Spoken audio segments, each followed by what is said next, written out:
Hello la team, j'espère que vous allez bien. Bon, aujourd'hui, on va parler de la transformation physique d'une de mes élèves, Solange. Vraiment une transformation physique impressionnante. Mais avant ça, générique.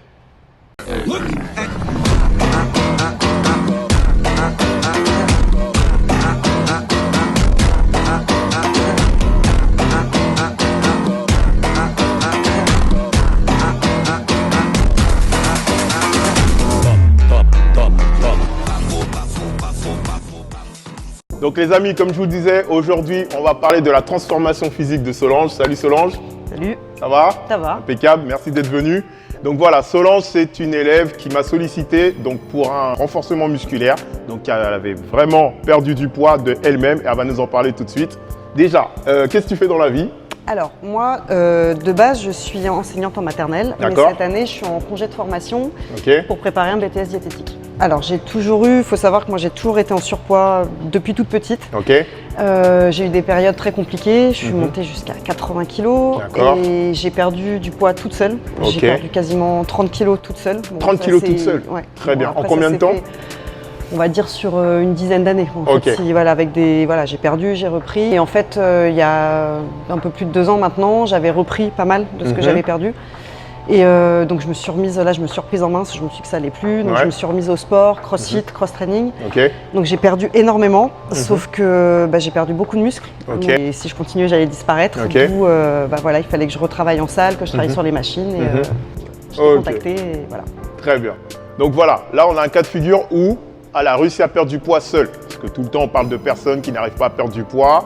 Donc, elle a réussi à perdre du poids seule. Mais par contre, elle s'est rendue compte qu'à un moment donné, il y a eu un problème. Donc, elle perdait aussi sa masse musculaire. Et c'est ce que je dis toujours. Lorsque vous perdez du poids, c'est on perd du gras, mais il faut gagner du muscle derrière. Mais tu t'entraînais quand même. Oui, je m'entraînais. Ok, donc tu penses que le problème, il était plus lié où? Entraînement ou diète? Je pense que c'est la diète. D'accord. Je faisais attention parce que moi, je me faisais mes plans alimentaires toute seule. J'étais documentée, je m'étais renseignée. Mais bon, on a beau se renseigner, et quand on n'est pas pro, c'est compliqué. Et je pense que j'étais trop en déficit par rapport à l'activité que je faisais. D'accord. J'ai trop perdu. J'ai perdu de la masse musculaire. La masse musculaire, ok. Et du coup, quand tu es venu me voir, donc qu'est-ce que tu recherchais vraiment? Déjà, c'était un objectif esthétique? Alors, il y avait l'objectif esthétique, oui, de toute façon, et c'était aussi, garder, moi je veux, de toute façon c'est toujours l'objectif, garder un corps fonctionnel, pas avoir de douleurs. J'avais des douleurs au dos, j'avais, au niveau métabolisme c'était un peu compliqué, avec des crises d'hypoglycémie, donc je voulais régler un petit peu tout ça. Et puis surtout, je voulais être autonome en salle, apprendre un petit peu comment on fonctionne avec les machines pour pouvoir, moi, après, travailler tout seul en salle. Ok. Et du coup, donc quand tu m'as sollicité, c'était pour un temps donné ou c'était sur du long terme? Parce que ça fait 1 an et demi maintenant qu'on est ensemble. Ça fait 1 an et demi qu'on est ensemble. D'accord. Et en fait, à la base, je m'étais dit, c'était sur mes vacances d'été, et je m'étais dit, pendant 2 mois, je vais faire quelques séances comme ça avec toi, et puis après, je vais repartir sur mon entraînement, et au final, ça fait 1 an et demi que je suis là, on en est à 3 séances par semaine, voilà. Ok. Maintenant, tu te doutes bien que les personnes vont se dire, ouais, mais elle a quand même perdu 30 kilos toute seule. Il y a beaucoup de personnes qui veulent faire un peu leur chemin seul, qui n'aiment pas trop aller voir des coachs ou des diététiciens. Donc, ils vont peut-être au moins savoir un petit peu la recette. Qu'est-ce que tu as fait? Même si, à la finale, tu me dis que, bon, tu as perdu, mais c'est peut-être pas le bon poids. Parce que c'est pas du poids qu'il faut qu'on perde, c'est du gras. Conserver notre masse musculaire et perdre du gras. Donc là, en l'occurrence, tu as perdu beaucoup de poids, mais est-ce que tu peux nous donner au moins la recette? Alors, j'ai un peu, au début, je tâtonnais, donc ça a été, je suis passée par, un peu comme tout le monde, j'ai réduit les portions, donc c'est vrai que je mangeais pas forcément à ma faim. D'accord. Après, je suis passée par les régimes où on mange un peu que de la salade, des choses comme ça, parce qu'on se dit, faut pas manger pour perdre du poids. Donc sans glucides. Donc sans glucides, sans trucs comme ça. Et puis après, au fur et à mesure, comme je voyais que je perdais, mais je reprenais, c'est là que j'ai commencé vraiment à me documenter, que ça a commencé à m'intéresser. D'accord. Et que j'ai commencé à faire un peu mes plans toute seule, à bien manger des protéines, à manger suffisamment, parce que je fractionnais beaucoup mes repas, parce que c'est vrai que moi que je mange beaucoup ou pas, je remarquais que j'avais rapidement faim, donc j'ai appris à le petit déjeuner, les collations, etc. Donc toute seule en tâtonnant, j'ai commencé à trouver des petits trucs comme ça. Et puis c'est là que ça a commencé vraiment à m'intéresser, que j'ai commencé vraiment à m'intéresser à la diététique, parce que je voyais que ça fonctionnait en appliquant des choses. Très bien, ok. Et donc du coup, quand tu m'as sollicité, donc, on a commencé par quoi? Tu peux leur dire les étapes. On a plus commencé à se renforcer musculairement ou commencé à perdre? Alors, par quoi on a commencé? C'était quoi la planification? Quand je suis arrivée, on a commencé à perdre un petit peu. Tu m'as refait une petite sèche. Un peu de gras, histoire de partir sur une base propre. Mais on travaillait quand même en renforcement, en musculation. Et puis après, je sais pas, j'ai dû commencer au mois de juillet. Au mois de novembre, on a démarré la prise de masse. Et puis voilà, c'était parti. Et puis depuis, je suis toujours en prise de masse. Parce qu'il y en a beaucoup qui veulent perdre du poids. On les entend beaucoup en salle. Ouais, il faut que je maigrisse et après je vais me muscler. En fait, il faut faire les deux en même temps. Quand vous allez vous renforcer musculairement, faire de l'hypertrophie, vous allez potentiellement augmenter votre métabolisme et perdre du gras en même temps. En fait, c'est un combat. C'est je gagne du muscle, je perds du gras, mais ça se passe en même temps. À part si tu fais des concours de bodybuilder et là tu fais une grosse prise de masse, après tu veux sécher à la fin, là c'est différent.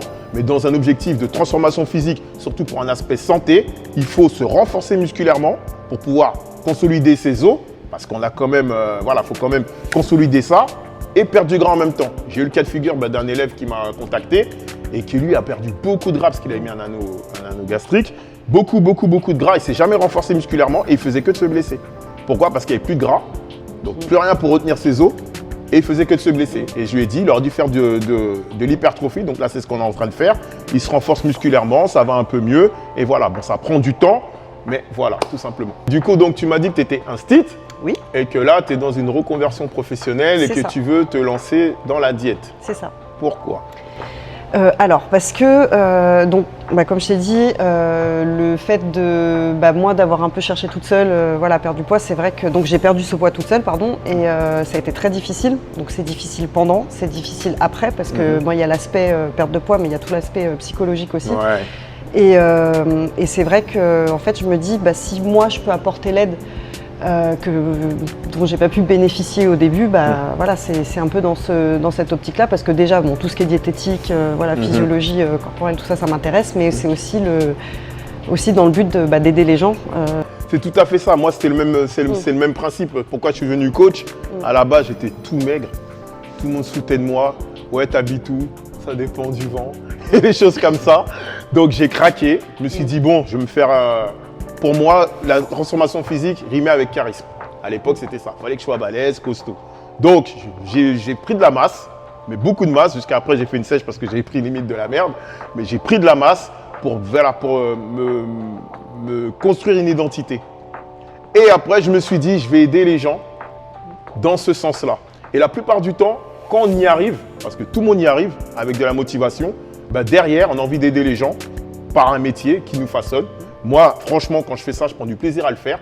Et quand les gens ils y arrivent, ça me fait plaisir. Et regarde, je t'ai rebalancé le truc. Et maintenant, toi, tu veux être...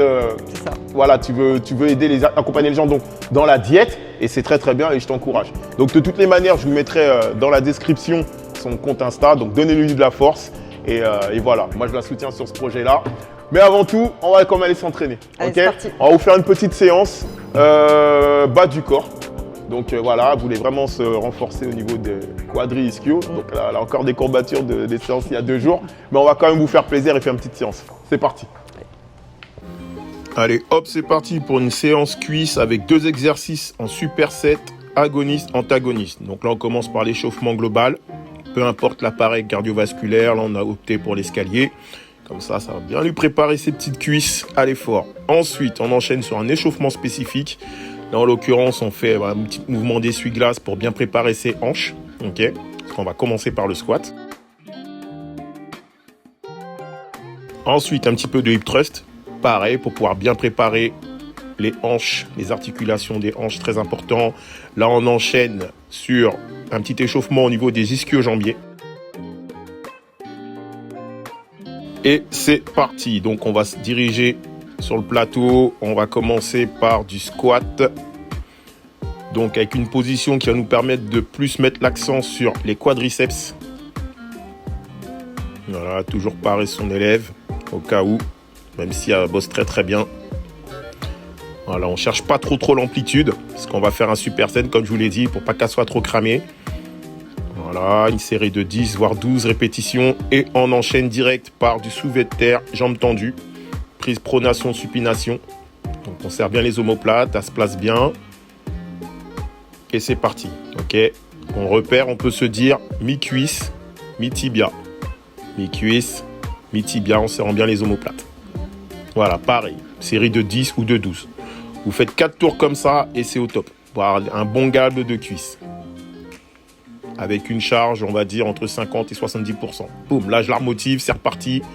Donc on enchaîne les séries avec 1 minute à 1 minute 30 de temps de repos. C'est nickel.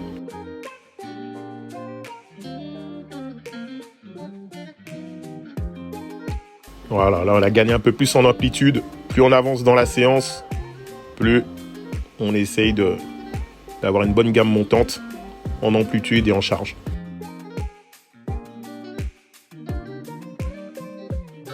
Voilà, le dos est bien droit, les omoplates bien serrées. Au top.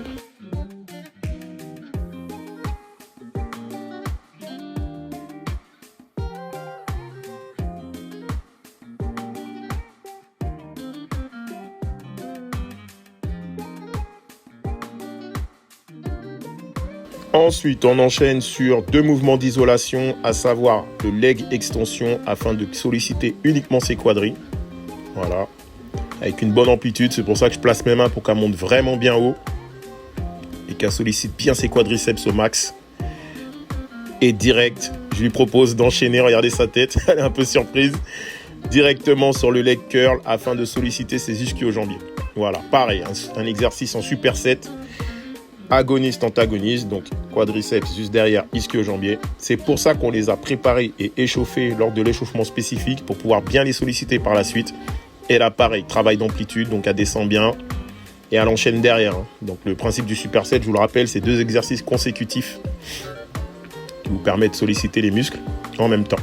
Et le temps de repos sera à observer juste après, voilà, l'exercice. Et là, on enchaîne, donc elle a pris 1 minute de temps de repos. Et on va faire pareil, 4 séries. Comme l'exercice précédent, 4 séries de 10 à 12 répétitions en superset. Voilà, ça crame bien là.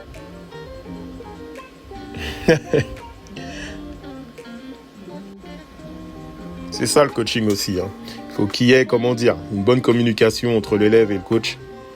Une bonne entente. On est quand même pendant 1 heure ensemble. Donc, si ça se passe mal, ça sert strictement à rien. J'ai toujours dit, moi, le coaching, c'est l'accompagnement. C'est vrai qu'on connaît les exercices et tout, mais le plus important, c'est l'accompagnement, l'encouragement. Voilà, là, c'est en train de bien cramer. Voilà, là, on est vraiment dans de l'hypertrophie. On essaie vraiment de solliciter les fibres au max.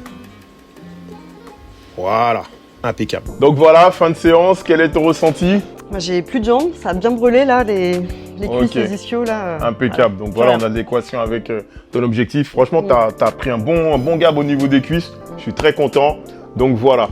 Donc toujours ton BTS en cours, ça termine quand? L'année prochaine, c'est la première année. Ok. Deuxième année l'année prochaine. Donc on va lui souhaiter beaucoup de courage et puis si c'est dans un but de pouvoir aider les gens derrière, c'est que du bon. Je vais te laisser le mot de la fin. La force n'a été créée que pour être partagée.